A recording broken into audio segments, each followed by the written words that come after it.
And welcome back to Go for Broke, where dreams and aspirations are made to come true and not tear your soul apart. My name is Angelica, and before we start off, I would just like to say thank you to audible.com for sponsoring this episode.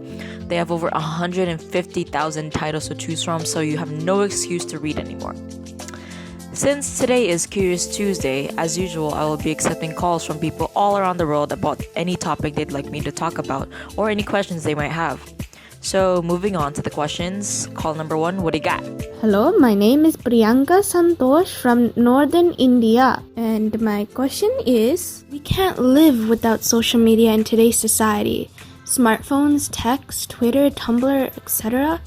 So the question is, can we really divide our real life from our digital life? And is it important to do so? So, can we separate our real life from our digital life?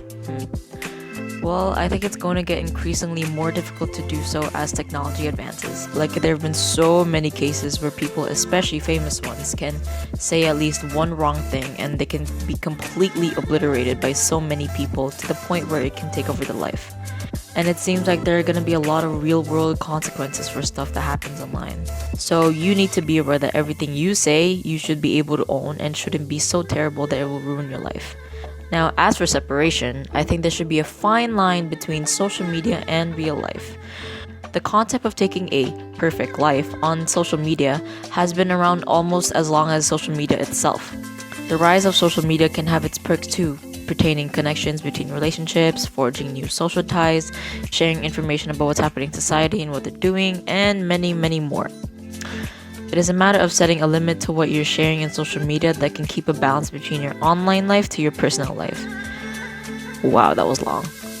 I just gave you deep advice, bro. Alrighty, moving on to the next questiones. Yukiyama, Japanese. Is it worse to fail at something or never attempt it in the first place?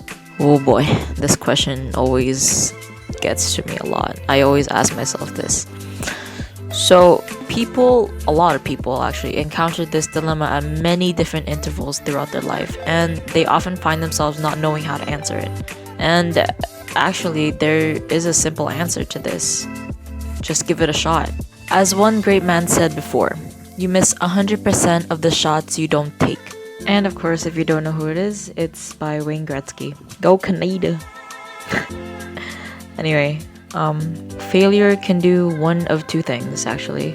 It'll either give you an incomparable amount of motivation that'll eventually lead to greater things, or you'll be satisfied with the simple act of trying. Although it may not be your forte, attempting it shows more courage than making an excuse or cowering away. So why are so many people too afraid to put themselves on the line? Because it may not be worth the effort? No, I think it's because they don't want to see their hard work crash and burn, something that might break their self-confidence into millions of pieces. What people don't always consider is that while you get hurt in the end, getting hurt and learning something about yourself is more valuable than simply living in fear. You know, I'm not too sure if you guys know this about me, but I wasn't that great of a person growing up. I've done a lot of things that I regret and I wish I could take back, but I can't, and that's just a simple fact, you know? And to be where I'm at right now, I'm very blessed, and that even though I'm undeserving of it, I'm going to make every effort to make sure that I can keep this for as long as I can. And if it gets taken away from me, then it gets taken away.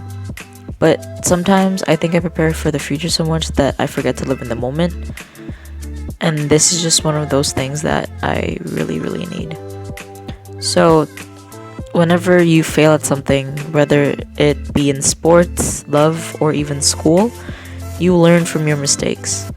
This experience gives you the ability to grow, and with a determined mindset, you will not only improve but eventually succeed. Our final aim in life is to know ourselves better, and without attempting, we don't get any chance to know anything. But if we fail, we come to know at least something about ourselves. So, to answer your question, it is worse to never attempt it in the first place.